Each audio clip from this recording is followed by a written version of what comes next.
손목에 붕대를 감고 묵묵히 식판을 들었던 여군 중위. 그러나 그 식판은 누군가에 의해 바닥에 내팽개쳐졌습니다. 그날의 굴욕은 단순한 사건이 아니라 부패한 권력과의 정면 충돌로 이어졌습니다. 이 이야기는 한 사람의 용기가 어떻게 조직을 바꾸고 부패한 권력을 참교육하는지를 보여주는 이야기입니다. 김서진은 새벽 6시가 되기도 전에 눈을 떴습니다. 생활관 침대에서 몸을 일으키며 왼손목을 살펴봤습니다. 하얀 붕대가 촘촘히 감겨져 있었죠. 전날 창고에서 보급품을 정리하다가 무거운 상자를 들어 올리던 중 삐끗했던 거였습니다. 통증이 아직 남아 있었지만 참을 만했습니다. 중위님, 벌써 일어나셨네요. 옆 침대에 누워있던 강유정 중사가 작은 소리로 말했습니다. 서진보다 3살 어린 후배였지만 군 생활은 더 오래 한 베테랑이었죠. 유정은 서진이 부임한 첫날부터 든든한 동료가 되어주었습니다. 응, 오늘 창고 점검이 있어서 일찍 나가야 해. 서진은 조용히 대답하며 군복을 입기 시작했습니다. 거울을 보니 32세 여군 중위의 얼굴이 비쳤습니다. 깔끔하게 정리된 단발머리, 화장기 없는 얼굴에서도 단단한 의지가 느껴졌죠. 하지만 요즘 들어 자꾸만 피로감이 쌓여갔습니다. 부대 내 여군 비율은 전체의 5%도 안 됐습니다. 남자들만의 세상에서 살아남기 위해서는 늘 더 완벽해야 했고 더 강해야 했죠. 실수라도 하는 날엔 역시 여자라서 그래 같은 소리를 들어야 했으니까요. 서진은 이런 환경에서도 꿋꿋이 버텨왔습니다. 중위님, 손목 괜찮으세요? 어제 상당히 아파하시던데. 유정이 걱정스럽게 물었습니다. 어제 창고에서 서진이 상자를 놓치며 신음소리를 내는 걸 본 터였거든요. 괜찮아. 이 정도는 아무것도 아니야. 군인이 이런 걸로 아프다고 하면 안 되지. 서진은 일부러 담담하게 말했습니다. 약한 모습을 보이면 안 된다는 게 이미 몸에 배어 있었죠. 하지만 실제로는 밤새 손목이 욱신거려서 잠을 제대로 이루지 못했습니다. 세면을 마치고 식당으로 향하는 복도에서 서진은 몇몇 병사들과 마주쳤습니다. 인사를 받으며 지나가는데 그들의 시선이 자꾸 자신의 붕대 감긴 손목으로 향하는 게 느껴졌어요. 아마 소문이 이미 퍼졌을 겁니다. 여군 중위가 업무 중 다쳤다는 얘기 말이죠. 복도를 걸으며 서진은 오늘 해야 할 일들을 머릿속으로 정리했습니다. 군수가 업무는 생각보다 복잡했어요. 부대 내 모든 보급품과 장비를 관리하고 예산을 집행하고 각종 서류를 작성해야 했으니까요. 특히 요즘에는 몇 가지 이상한 점들이 발견되고 있었습니다. 보급품 재고가 서류상 기록과 맞지 않는 경우가 종종 있었고 일부 고가 장비들이 설명할 수 없게 사라지는 일도 벌어지고 있었죠. 더 이상한 건 이런 문제를 지적할 때마다 상급자들이 별일 아니다라며 넘어가려 한다는 점이었습니다. 서진은 이런 문제들을 꼼꼼히 기록해두고 있었어요. 군의 식당에 들어서자 이미 많은 병사들이 아침 식사를 하고 있었습니다. 서진은 익숙한 듯 식판을 들고 배식대로 향했습니다. 왼손목 붕대 때문에 식판을 드는 게 조금 불편했지만 내색하지 않았어요. 주변에서 자신을 보고 있다는 걸 알고 있었거든요. 국 하나, 밥 하나요. 배식을 담당하던 취사병이 서진의 붕대를 보고 잠시 시선을 줬지만 아무 말도 하지 않았습니다. 서진은 평소처럼 반찬을 골라 담으며 자리를 찾았죠. 식당 한쪽 구석, 창가 자리였습니다. 늘 앉던 자리였어요. 식당 안 분위기는 평소와 별다를 게 없었습니다.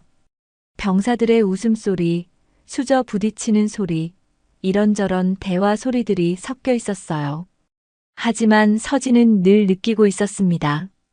자신을 바라보는 시선들이 다른 남자 장교들과는 다르다는 것을 말이죠. 어떤 시선은 호기심이었고, 어떤 시선은 의심이었고, 또 어떤 시선은 노골적인 무시였습니다. 특히 일부 고참 간부들은 여군이 군수가 같은 중요한 보직을 맡는 것에 대해 못마땅해했죠. 역시 여자들은 섬세해서 장부 정리 같은 건 잘하는 것 같더라고. 며칠 전 한 대령이 던진 말이었습니다. 칭찬인 듯 했지만 서진은 그 말의 이면을 읽을 수 있었어요. 여자는 그냥 뒤에서 잡무나 처리하는 게 어울린다는 뜻이었거든요. 하지만 서진은 그런 시선들을 이겨내며 여기까지 왔습니다. 밥을 먹으며 서진은 최근 발견한 이상 징후들을 다시 떠올렸습니다. 지난주에 야간 투시경 세대가 사라진 일, 그저께는 통신장비 재고가 맞지 않았던 일. 분명히 뭔가 조직적인 문제가 있다고 느꼈어요.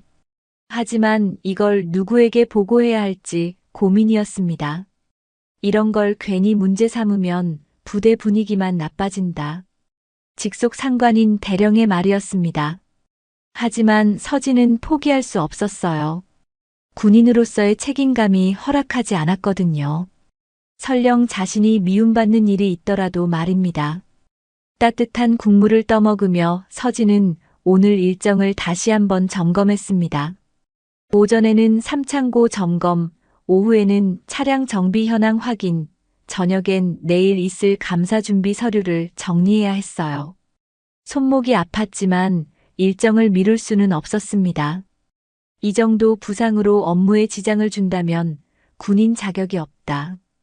서진은 속으로 되뇌며 마지막 숟가락을 입에 넣었습니다.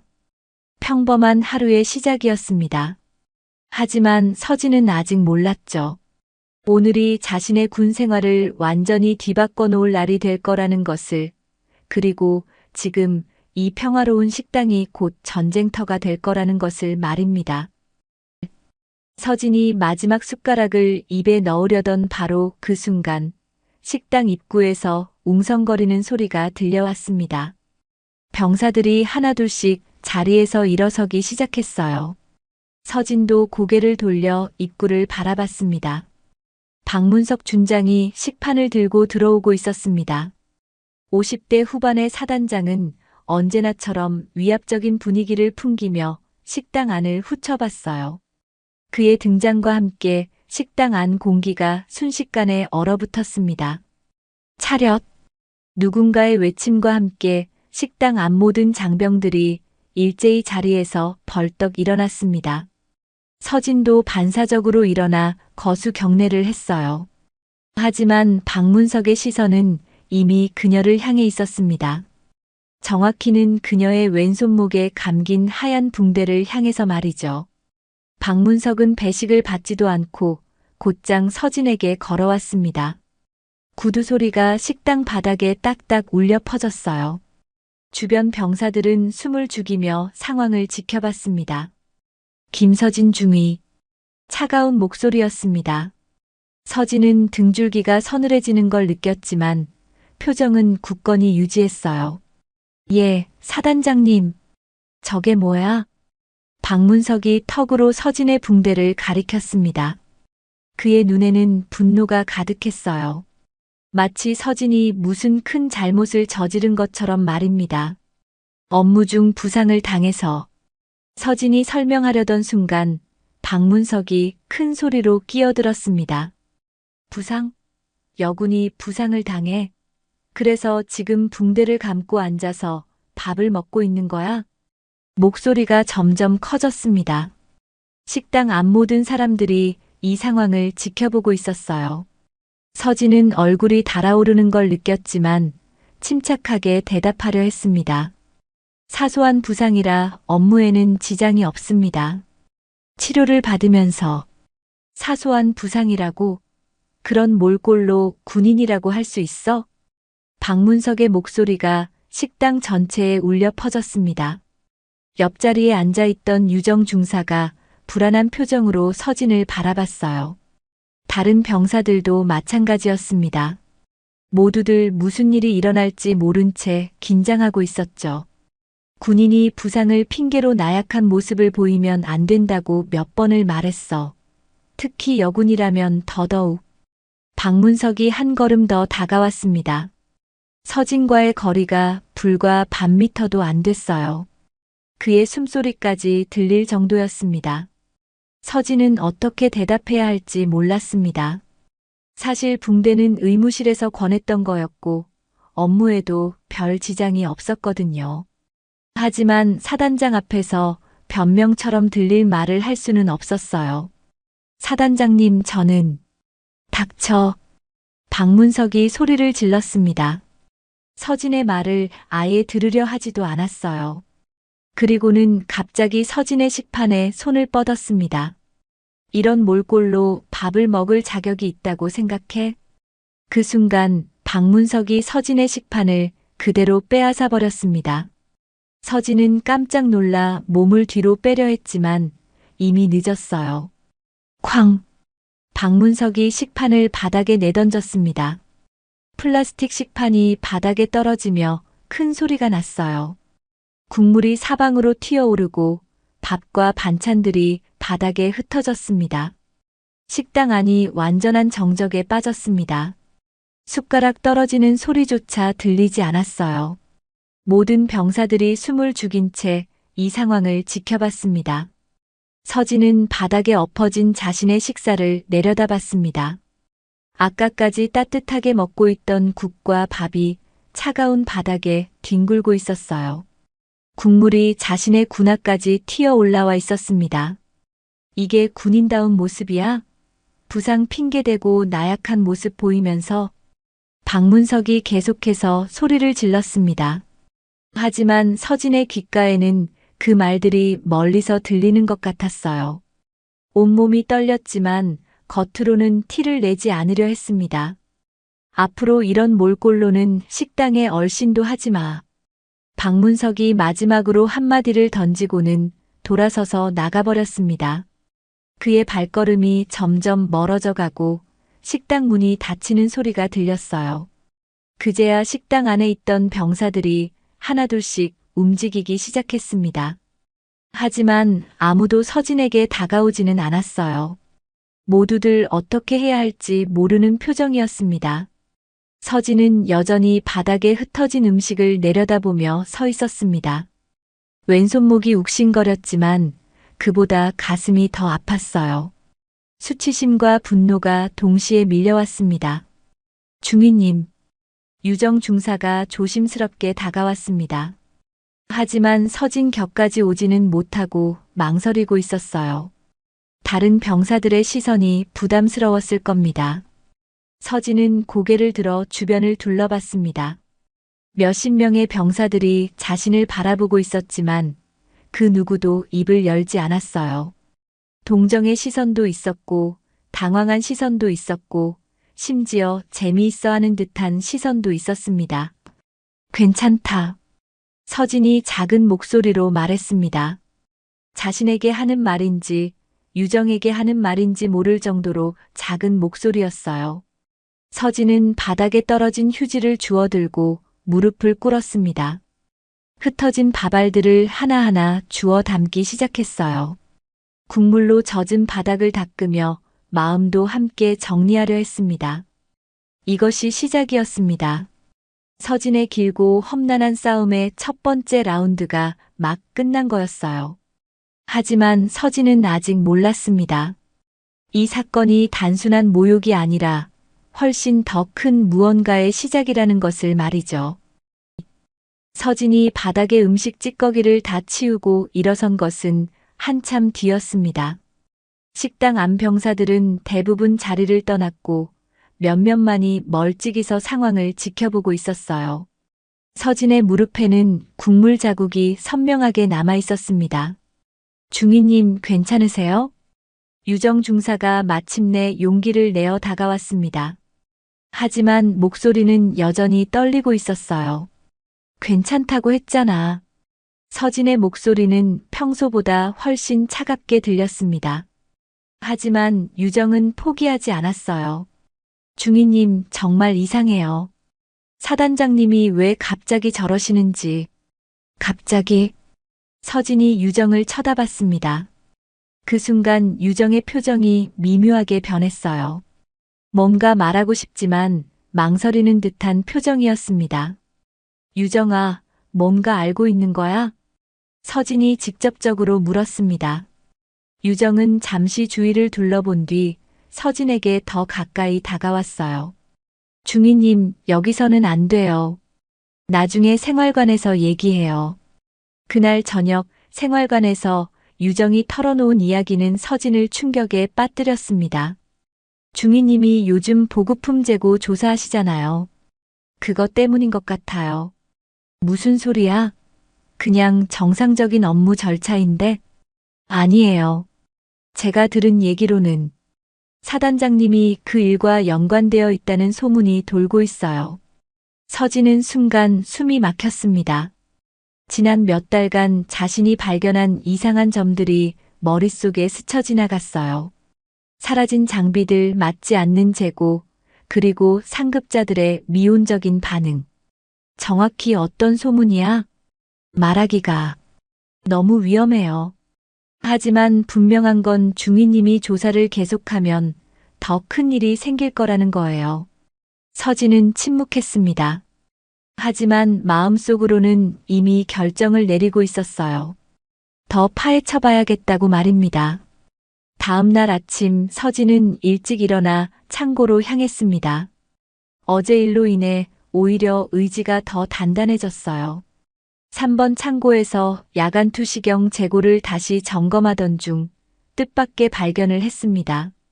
창고 한쪽 구석에 숨겨진 서류 뭉치였습니다.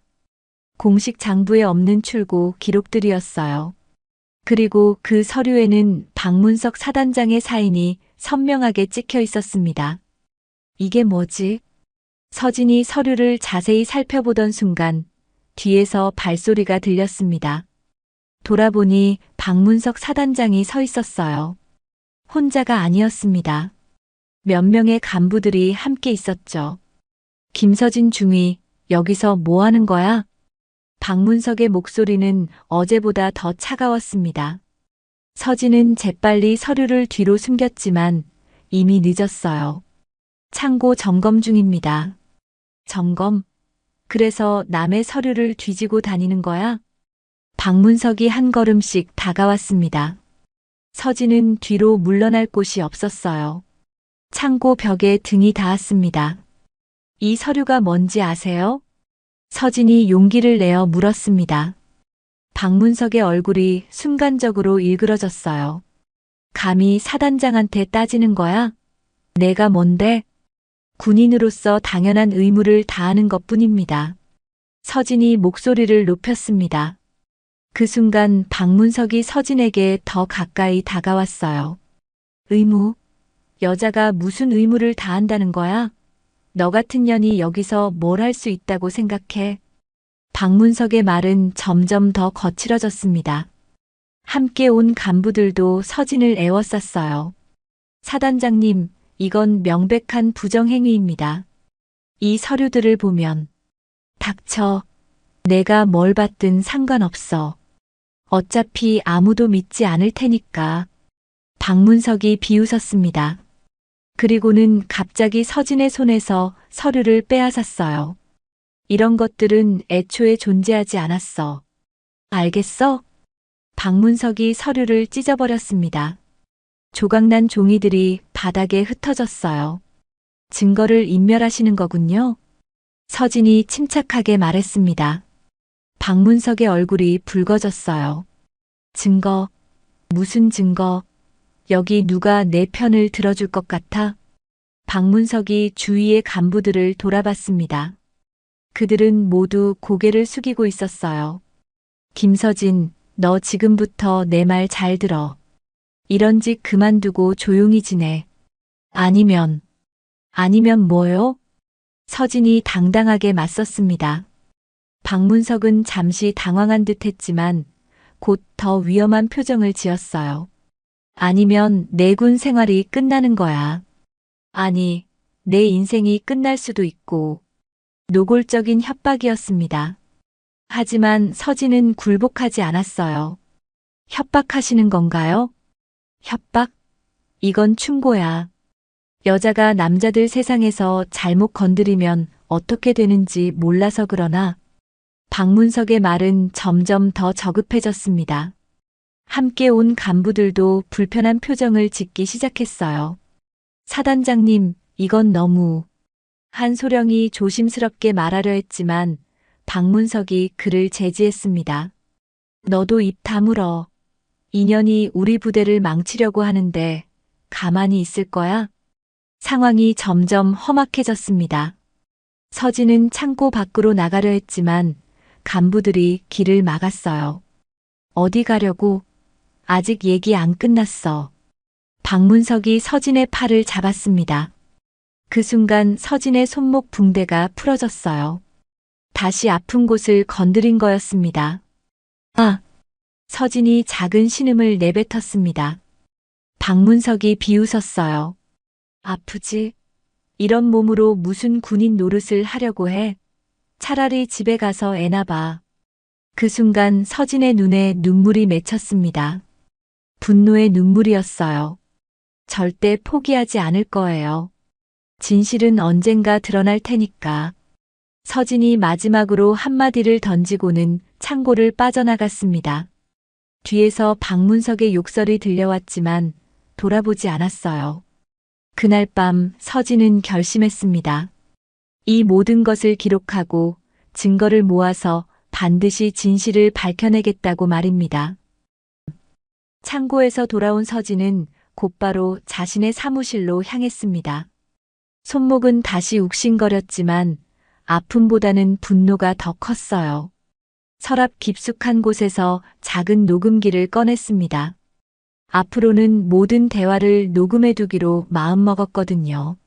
며칠이 지나면서 부대 분위기가 눈에 띄게 변했습니다. 서진과 마주치는 병사들은 대부분 시선을 피했고 일부는 아예 다른 길로 돌아가기도 했어요.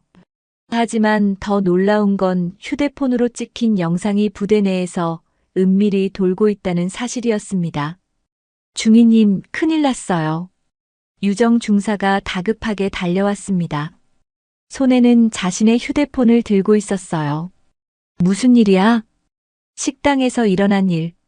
누군가 몰래 찍었나 봐요. 지금 단체 채팅방에서 난리예요. 유정이 휴대폰 화면을 보여줬습니다. 화질은 좋지 않았지만 박문석이 서진의 식판을 빼앗아 바닥에 엎는 장면이 선명하게 담겨 있었어요. 이거 어떻게 된 거야? 모르겠어요.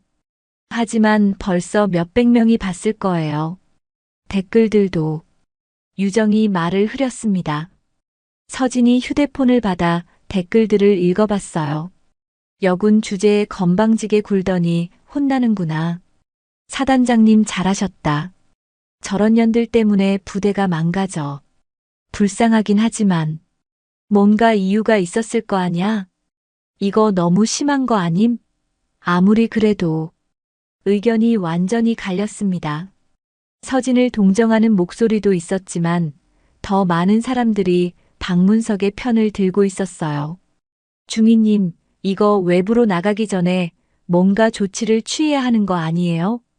유정의 말을 듣던 서진은 갑자기 무언가를 떠올렸습니다. 이 영상이 오히려 기회가 될 수도 있겠다는 생각이 들었어요. 유정아, 군 감사실에 어떻게 연락하는지 알아? 감사실요? 왜요? 이 모든 걸 신고할 거야. 영상도 있고 내가 본 서류들도 있고. 하지만 유정의 표정이 어두워졌습니다. 중위님, 그러다가 정말 큰일 날 수도 있어요. 사단장을 적으로 돌리면. 이미 적이 됐잖아. 그럼 이대로 당하고만 있으라는 거야? 서진의 목소리가 높아졌습니다. 그때 사무실 문이 거칠게 열렸어요. 박문석이 혼자 들어왔습니다. 야, 강유정 중사는 나가. 예, 사단장님. 유정이 황급히 나가면서 서진에게 걱정스러운 눈빛을 보냈습니다. 문이 닫히자 박문석이 서진에게 다가왔어요. 김서진, 너 지금 뭔 짓 하는 거야? 무슨 말씀이신지. 시치미 떼지 마. 영상 돌아다니는 거 다 알고 있어. 그리고 내가 감사실에 신고하려 한다는 것도. 박문석의 목소리가 사무실 전체에 울려 퍼졌습니다. 서진은 마음을 단단히 먹었어요. 신고할 거예요. 사단장님이 하신 일들, 그리고 보급품 유출 건까지 전부. 이 미친년이 감히 누구를 협박하는 거야? 박문석이 주먹을 불끈 쥐었습니다. 순간 서진은 몸을 움츠렸지만 시선은 피하지 않았어요.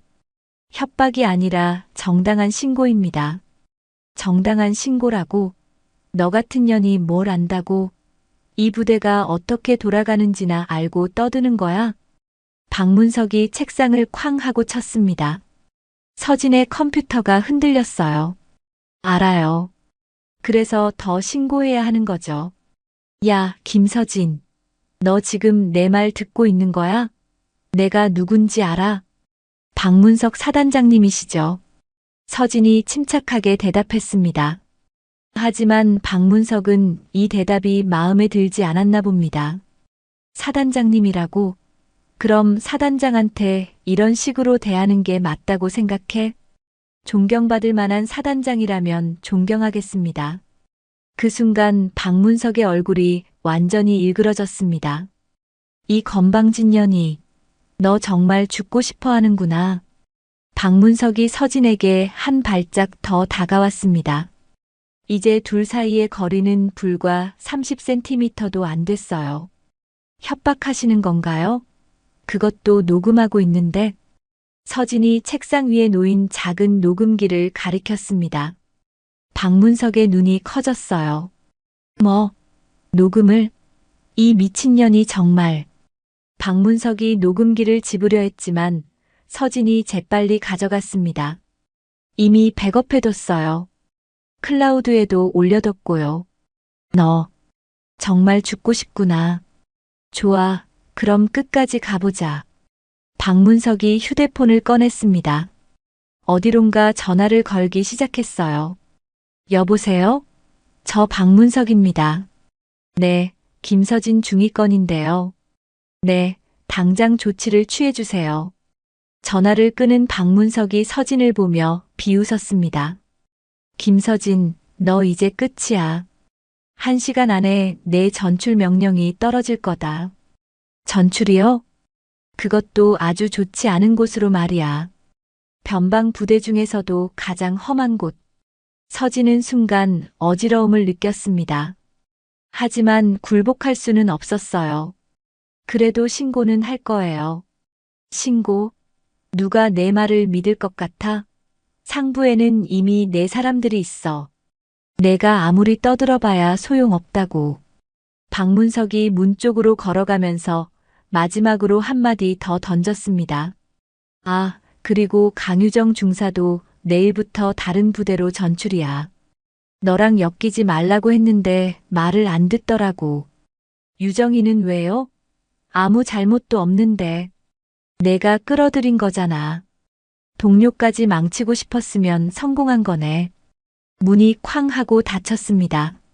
서진은 혼자 남겨진 사무실에서 무릎이 꺾이는 걸 느꼈어요. 하지만 눈물은 참았습니다. 1시간 뒤 정말로 전출 명령서가 도착했습니다. 강원도 최전방 부대였어요. 그리고 유정의 전출 명령서도 함께 왔습니다. 그날 밤 유정이 서진을 찾아왔습니다. 눈이 빨갛게 부어 있었어요. 중위님 미안해요. 저 때문에 이런 일이. 아니야, 내 잘못이야. 너를 끌어들이지 말았어야 했는데. 그래도 후회 안 해요. 중위님이 옳은 일을 하고 계신 거니까. 두 사람은 한동안 말없이 앉아 있었습니다. 서진은 마음속으로 다짐했어요.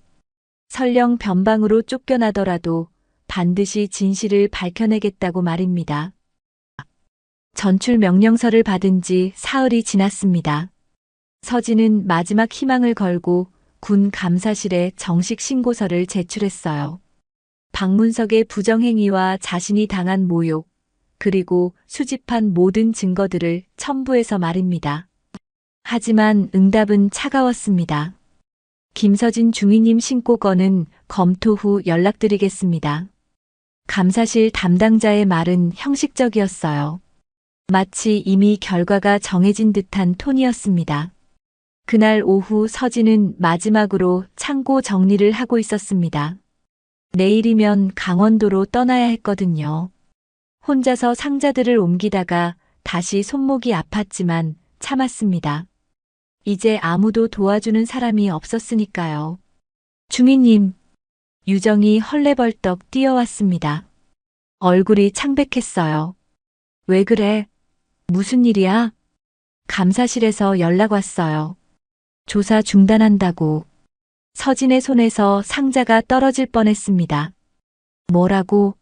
중단이라니? 상부 지시래요. 더 이상 조사할 필요가 없다고. 서진은 어지러움을 느꼈습니다. 마지막 희망마저 무너지는 순간이었어요. 이유는 뭐라고 했어? 증거 불충분이라고. 그리고 신고자의 신빙성에 문제가 있다고. 신빙성의 문제. 서진의 목소리가 떨렸습니다. 자신이 거짓말을 한다는 뜻이었거든요. 미안해요, 중위님. 제가 더 도와드리지 못해서. 유정이 울먹이기 시작했습니다. 서진은 허탈한 웃음을 지었어요. 아니야, 유정아. 원래 이런 세상이야. 내가 너무 순진했던 거지. 그때 창고 밖에서 발소리가 들려왔습니다. 여러 명이 함께 오고 있는 것 같았어요. 서진과 유정이 입구를 바라보니 박문석이 몇 명의 간부들과 함께 들어오고 있었습니다. 김서진 중위, 짐 다 쌌어? 박문석의 목소리에는 승리의 여유가 묻어 있었습니다. 거의 다 했습니다. 서진이 담담하게 대답했습니다. 하지만 속으로는 분노가 끓어오르고 있었어요. 그럼 됐네. 아, 그런데 감사실에서 연락 왔지? 어땠어? 박문석이 비웃으며 물었습니다. 마치 이미 결과를 알고 있다는 듯한 표정이었어요. 들으셨겠지만 조사 중단됐습니다. 그럼 그렇지. 내가 뭐라고 했어? 아무도 내 말 안 믿는다고. 박문석이 크게 웃었습니다. 함께 온 간부들도 어정쩡하게 따라 웃었어요.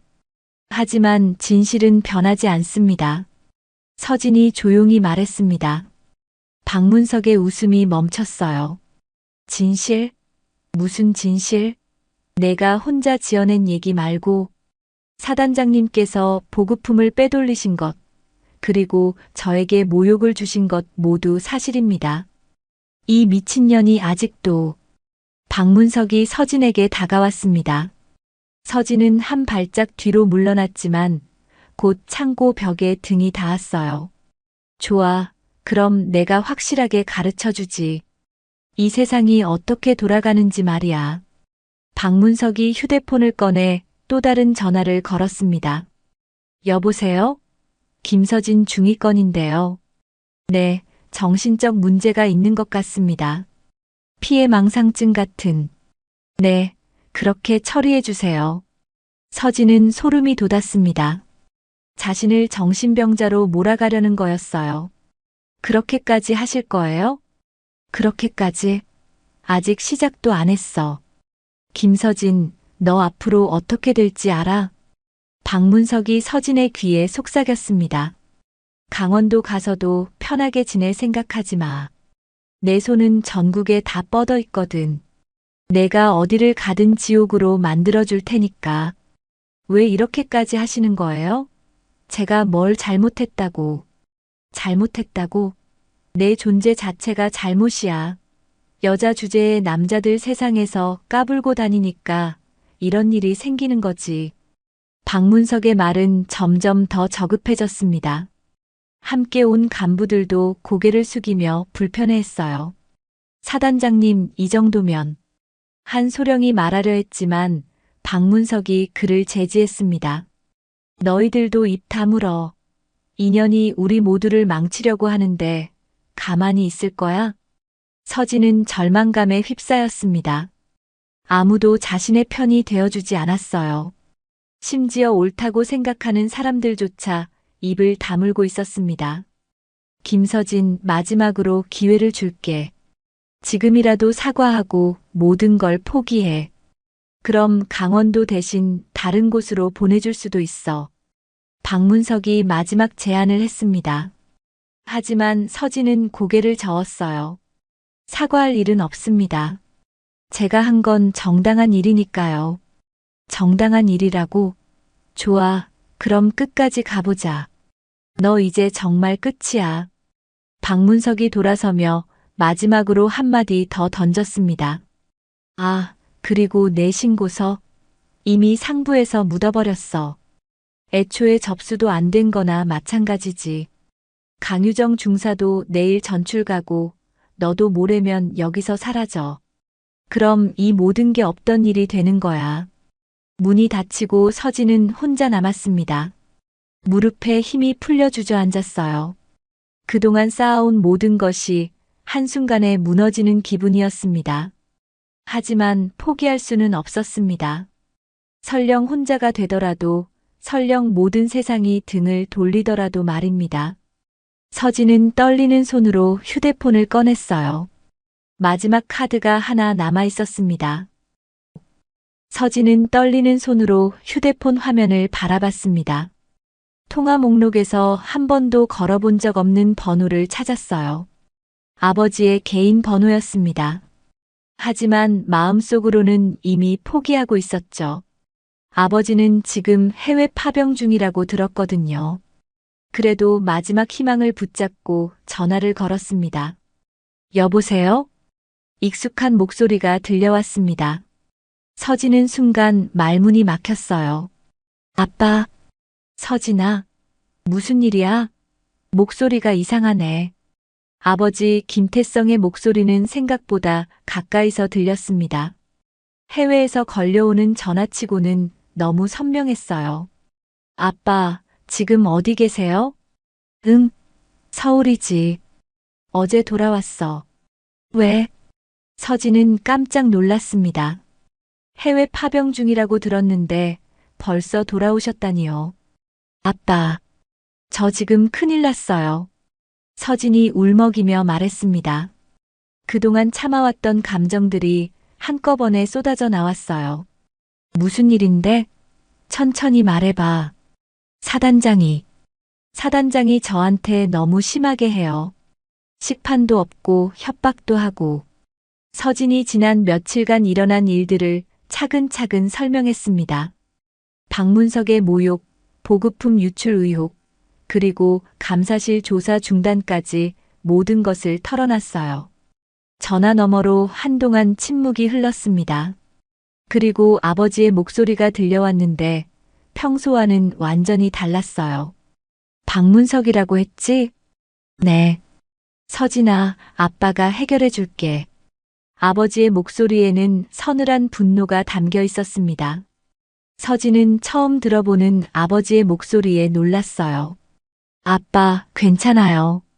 그냥 강원도 가서 조용히 지낼게요. 조용히 지내라고? 내 딸이 그런 모욕을 당했는데? 하지만 아빠는 지금 해외에.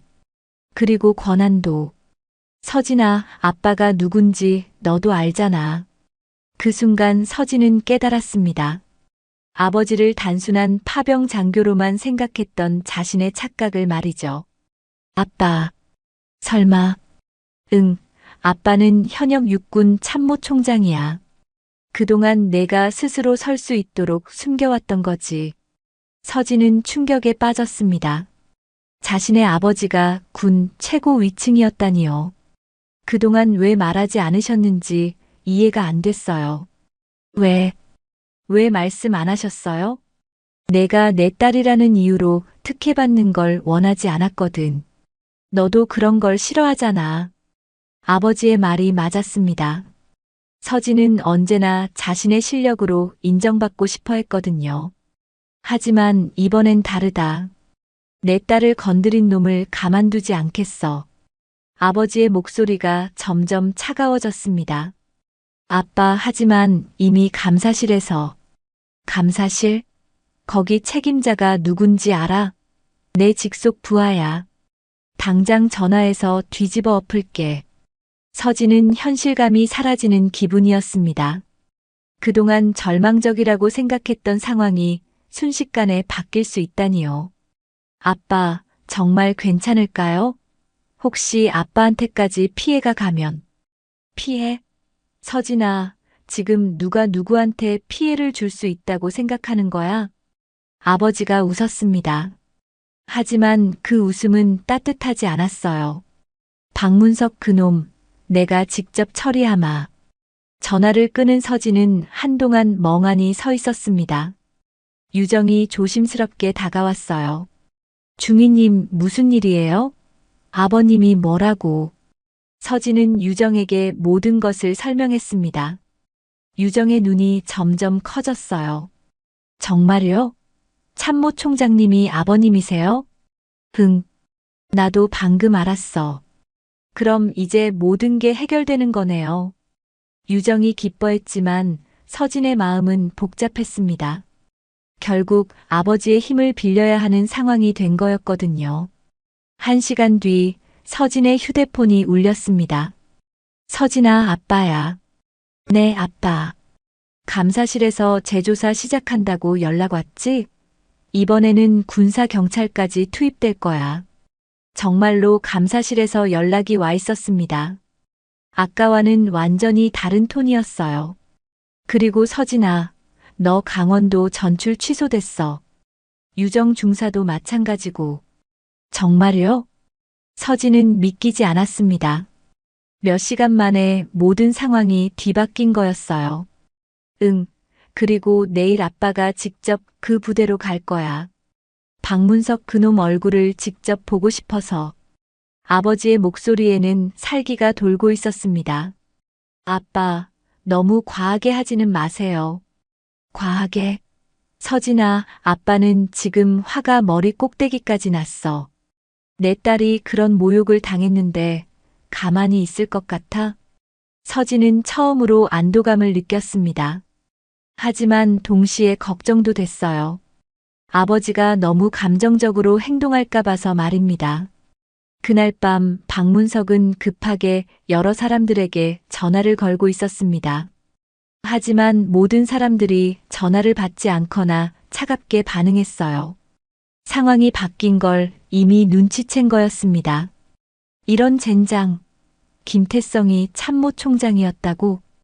박문석이 혼잣말을 중얼거렸습니다. 지금까지 자신이 얼마나 큰 실수를 저질렀는지 깨닫기 시작한 거였어요. 서진은 생활관에서 유정과 함께 앉아 있었습니다. 두 사람 모두 믿기지 않는다는 표정이었어요. 중이님, 정말 대단해요. 참모 총장님이 아버님이시라니. 나도 몰랐어. 아빠가 그냥 일반 장교인 줄 알았는데. 그럼 이제 사단장이 벌벌 떨겠네요? 유정이 통쾌했습니다. 하지만 서진은 여전히 마음이 무거웠어요. 유정아, 결국 내 힘으로 해결한 게 아니잖아. 그래도 중이님이 끝까지 포기하지 않으셨으니까 이런 기회가 온 거예요. 서진은 유정의 말을 듣고 있었지만 마음 한구석은 여전히 허전했습니다. 하지만 이제는 돌이킬 수 없었어요. 내일이면 모든 것이 밝혀질 테니까요. 박문석은 그날 밤 한잠도 자지 못했습니다.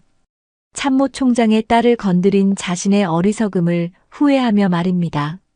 하지만 이미 늦었어요. 복수의 칼날은 이미 그의 목을 향해 날아오고 있었으니까요. 다음 날 오전 10시 부대 전체가 비상사태에 빠졌습니다. 참모 총장 김태성 대장이 예고 없이 부대를 방문한다는 소식이 전해진 거였어요. 박문석은 사단장실에서 식은땀을 흘리며 왔다 갔다 하고 있었습니다. 젠장, 어떻게 하지? 어떻게 하지? 박문석이 혼잣말을 중얼거렸습니다. 어제까지만 해도 자신만만했던 모습은 온데간데 없었어요. 사단장님, 일단 평정심을 유지하시고. 참모장이 조심스럽게 말했지만 박문석은 들으려 하지 않았습니다. 평정심? 내가 지금 평정심을 유지할 수 있을 것 같아? 참모 총장이 온다고. 그때 부대 입구에서 경적 소리가 들려왔습니다. 검은색 승용차 2대가 부대 안으로 들어오고 있었어요. 서진은 창문 너머로 그 모습을 지켜봤습니다.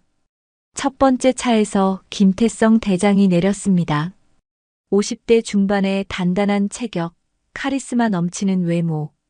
서진은 오랜만에 보는 아버지의 모습에 가슴이 뛰었어요. 하지만 아버지의 표정은 평소와 달랐습니다. 차가운 분노가 서려 있었죠. 차렷. 부대 내 모든 간부들이 일제히 거수 경례를 했습니다. 김태성은 인사를 받으며 곧장 사단장실로 향했어요. 사단장실 문이 열렸습니다.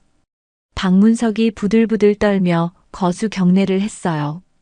박문석 준장, 수고하고 있습니다. 김태성은 인사를 받지도 않고 그냥 들어왔습니다. 뒤따라 온 참모들과 군사 경찰들도 함께 들어왔어요. 앉아. 김태성의 한마디에 박문석이 의자에 털썩 주저앉았습니다. 다리가 떨리고 있었어요. 박 사단장, 내 딸한테 무슨 짓을 한 거야? 김태성이 바로 본론으로 들어갔습니다. 박문석의 얼굴이 하얗게 질렸어요. 참모 총장님, 그게 오해가 있으신 것 같습니다. 오해? 영상 다 봤는데? 김태성이 휴대폰을 꺼내 영상을 재생했습니다. 박문석이 서진의 식판을 엎는 장면이 선명하게 나왔어요. 이게 오해야? 그건 군기 확립 차원에서. 군기 확립이라고? 부상당한 부하의 식판을 엎는 게 군기 확립이야? 김태성의 목소리가 점점 높아졌습니다. 박문석은 식은땀을 뻘뻘 흘리며 변명을 늘어놓았어요. 참모 총장님, 사실은 김서진 중위가 부대 기강을 해치고. 닥쳐. 김태성이 큰 소리로 외쳤습니다. 사단장실 전체가 떨리는 것 같았어요. 내 딸이 어떤 애인지 내가 모를 것 같아? 얼마나 성실하고 바른지 말이야. 하지만 보급품 문제를 자꾸 제기해서. 보급품 문제? 김태성의 눈이 번뜩였습니다. 그리고 군사 경찰에게 신호를 보냈어요. 조사관, 보고서 읽어봐. 군사 경찰 조사관이 두꺼운 파일을 열었습니다. 박문석 준장께서 지난 2년간 부대 보급품을 외부로 빼돌린 정황이 명확히 드러났습니다. 야간 투시경 47대, 통신장비 23세트, 기타 군용품 다수. 거짓말이야. 그런 일은 없었어. 박문석이 벌떡 일어나며 소리쳤습니다. 하지만 조사관은 계속 읽어나갔어요. 민간업체와의 불법 거래 정황도 포착됐으며 차익을 개인 계좌로 빼돌린 증거도 확보했습니다. 총 금액은 3억 원 상당. 이건 조작이야. 누군가 나를 모함하는 거라고. 박문석이 미친 듯이 소리쳤습니다. 하지만 김태성은 냉소적으로 웃었어요. 조작이라고?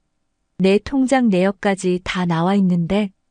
조사관이 또 다른 서류를 펼쳤습니다. 박문석의 개인 계좌 거래 내역이었어요. 이건 어떻게? 박문석이 말을 더듬었습니다. 더 이상 변명할 수 없다는 걸 깨달은 거였죠. 박문석, 너 지금까지 잘도 해먹었구나. 내 딸을 짓밟아가면서까지. 김태성이 박문석에게 다가갔습니다. 박문석은 의자에서 벌벌 떨고 있었어요. 참모 총장님, 저는 정말 몰랐습니다. 김서진 중위가 총장님 따님인 줄. 몰랐다고? 그럼 알았으면 안 그랬을 거라는 뜻이야? 김태성의 반문에 박문석은 대답하지 못했습니다. 답해봐. 내 딸이 아니었으면 계속 그런 식으로 괴롭혔을 거지. 그게 아니라. 이 더러운 놈아. 내가 한 짓이 얼마나 추잡한지 알아? 김태성이 책상을 주먹으로 내리쳤습니다. 쾅 하는 소리와 함께 탁상 위 물건들이 흔들렸어요. 그때 사단장실 문이 열리고 서진이 들어왔습니다. 김태성이 딸을 보며 표정을 바꿨어요. 서진아, 왜 여기 왔어? 아빠.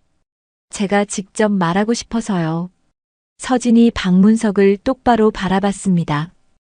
박문석은 서진의 시선을 마주치지 못하고 고개를 돌렸어요. 박문석 사단장님. 서진의 목소리는 침착했습니다. 당신이 엎은 건 제 식판이 아니었어요. 이 부대의 명이었습니다. 박문석은 고개를 들지 못했습니다. 서진이 계속 말했어요.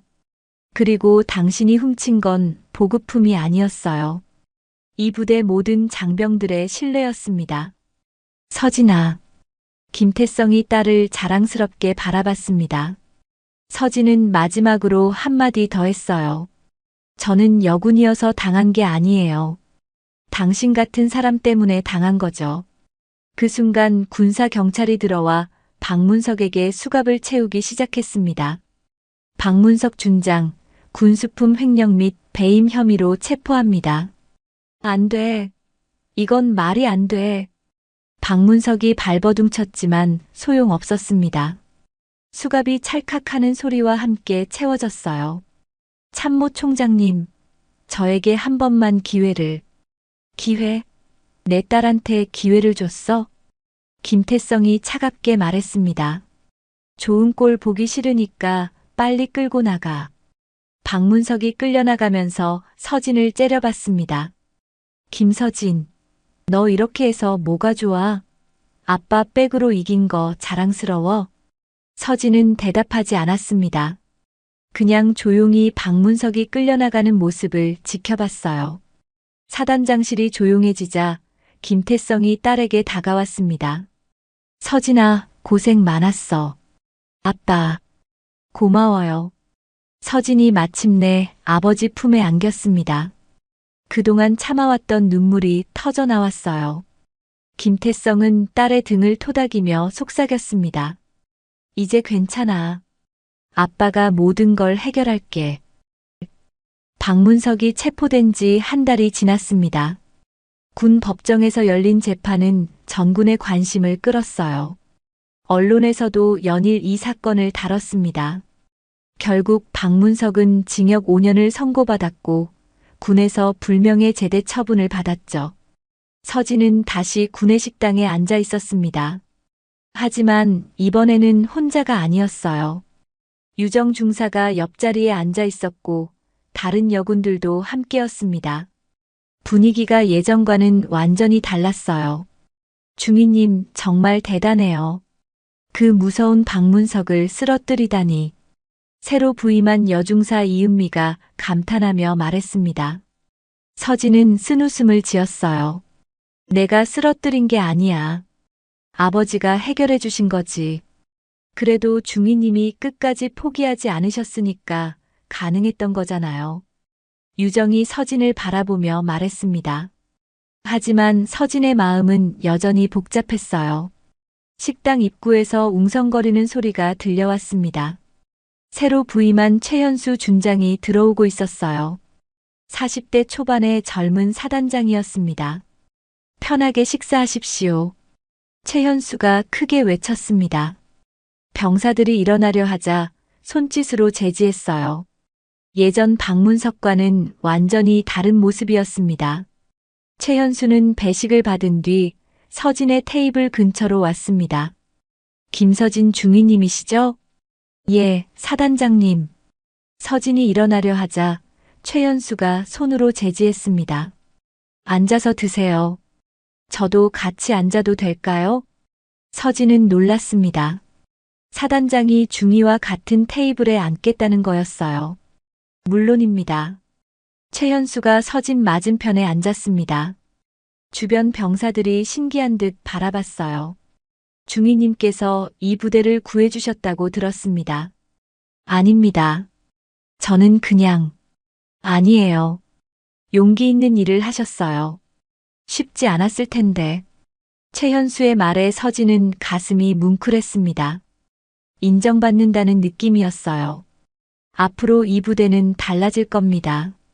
성별에 관계없이 실력으로만 평가받는 곳으로 만들 거예요. 식당 안 분위기가 밝아졌습니다. 특히 여군들의 표정이 환해졌어요. 식사를 마친 후 서진은 새로운 업무를 시작했습니다. 군수과장으로 승진 발령을 받은 거였어요. 이제는 소령이었습니다. 축하해요, 소령님. 유정이 기뻐하며 인사했습니다. 하지만 서진은 여전히 부담스러워했어요. 이것도 아버지 덕분인 것 같아서. 아니에요. 중위님. 아니, 소령님 실력이에요. 이번 사건으로 상부에서 인정받으신 거예요. 그날 오후 서진에게 의외의 방문자가 찾아왔습니다. 예전에 박문석과 함께 다녔던 간부들 중 하나인 정민호 소령이었어요. 서진 소령님, 시간 좀 내주실 수 있을까요? 정민호는 어색한 표정을 지으며 말했습니다. 서진은 사무실로 그를 안내했어요. 무슨 일이시죠? 사실, 사과드리러 왔습니다. 정민호가 고개를 숙였습니다. 그때 박문석이 소령님께 저지른 일들. 저도 같이 있었는데 말리지 못해서 죄송합니다. 서진은 그의 진심이 느껴졌습니다. 그때는 어쩔 수 없었을 거예요. 저도 이해해요. 아닙니다. 옳지 않은 일인 줄 알면서도 눈 감았으니까요. 앞으로는 다를 거예요. 정민호의 사과를 받으며 서진은 변화를 실감했습니다. 부대 전체가 달라지고 있었어요. 저녁 무렵 서진은 다시 구내식당을 찾았습니다. 이번에는 새로운 마음으로요. 식판을 들고 배식대로 향하는데 취사병이 반갑게 인사했습니다. 소령님, 오늘은 뭘로 드릴까요? 국 하나, 밥 하나요. 반찬도 골고루 주세요. 배식을 받고 자리에 앉는데 여러 병사들이 인사를 건넸습니다. 예전과는 완전히 다른 분위기였어요. 소령님, 저희도 같이 앉아도 될까요? 몇 명의 여군들이 다가왔습니다. 서진은 반갑게 자리를 내어줬어요. 물론이죠. 함께 앉아요. 식사를 하면서 여군들이 자신들의 고민을 털어놓기 시작했습니다. 소령님 덕분에 이제는 눈치 안 보고 일할 수 있게 됐어요. 맞아요. 예전에는 무슨 말을 해도 여자 주제라는 소리만 들었는데 서진은 그들의 말을 들으며 뿌듯함을 느꼈습니다. 자신의 희생이 헛되지 않았다는 생각이 들었어요. 하지만 아직 갈 길이 멀어요. 우리가 계속 노력해야 진짜 변화가 올 거예요. 서진이 진지하게 말했습니다. 여군들이 고개를 끄덕였어요. 유정이 서진 옆에 앉으며 속삭였습니다. 소령님, 참모총장님께서 다음 주에 또 오신다고 들었어요. 그래. 뭐 때문에? 부대 시설 점검이랑. 소령님 만나러 오신다고 하던데요. 서진은 아버지가 걱정되어서 자주 오시는 걸 알고 있었습니다. 하지만 이제는 부담스럽지 않았어요. 식사를 마치고 서진은 식당 창밖을 바라봤습니다. 늦가을 햇살이 부드럽게 내려앉고 있었어요. 몇 달 전만 해도 이 식당은 자신에게 고통의 공간이었습니다. 하지만 이제는 달랐어요. 소령님, 뭘 그렇게 보고 계세요? 유정이 물었습니다. 그냥 많은 게 변했다는 생각이 들어서. 정말 많이 변했죠. 무엇보다 소령님이 가장 많이 변하신 것 같아요. 나도. 예전에는 혼자서 모든 걸 짊어지려고 하셨잖아요. 지금은 우리와 함께 하시고. 서진은 유정의 말이 맞다고 생각했습니다. 혼자서는 할 수 없는 일들이 많다는 걸 깨달았거든요. 유정아, 고마워. 그때 내가 옆에 있어줘서. 저야말로 고마워요. 소령님 덕분에 용기를 배웠거든요. 두 사람은 서로를 바라보며 웃었습니다. 진심 어린 웃음이었어요. 식당을 나서며 서진은 다시 한번 주위를 둘러봤습니다. 병사들이 자연스럽게 대화하고 웃고 식사하는 모습. 이제 이곳은 정말로 모든 군인들을 위한 공간이 되었어요. 이제는 정말 괜찮겠네요. 서진이 혼잣말로 중얼거렸습니다. 뭐가요? 유정이 물었습니다. 이 부대 말이야. 이제는 우리가 지킨 거니까. 서진의 목소리에는 자신감이 넘쳤습니다. 더 이상 두렵거나 위축되지 않았어요. 자신이 옳은 일을 했다는 확신이 있었거든요. 복도를 걸으며 서진은 새로운 계획들을 세우기 시작했습니다. 이 부대를 정말로 모든 군인들이 자랑스러워할 수 있는 곳으로 만들어야겠다고 다짐했어요. 창밖으로 보이는 늦가을 풍경이 아름다웠습니다. 떨어지는 낙엽들도 차가운 바람도 더 이상 쓸쓸하지 않았어요. 이제 서진에게는 함께할 동료들이 있었고, 지켜야 할 가치가 있었고, 무엇보다 자신감이 있었으니까요. 이 영상은 부당한 권력 앞에서도 침묵하지 않는 용기의 가치를 말해줍니다. 누군가의 침묵 뒤엔 어떤 두려움이 있었을까요? 당신이라면 서진처럼 나설 수 있었을까요? 정의는 때로 고립을 부르지만 결국 변화를 이끄는 씨앗이 됩니다. 불의에 맞서는 일은 결코 쉽지 않지만 침묵한다면 더 큰 악이 자라납니다. 박문석의 부정행위와 모욕을 그대로 두었다면 더 많은 피해자가 생겼을 것입니다. 혹시 지금 당신 주변에도 그날의 식판이 있지는 않나요? 오늘의 교훈이었습니다. 인생은 옆집 사연에 들러주시는 모든 분들께 진심으로 감사드립니다.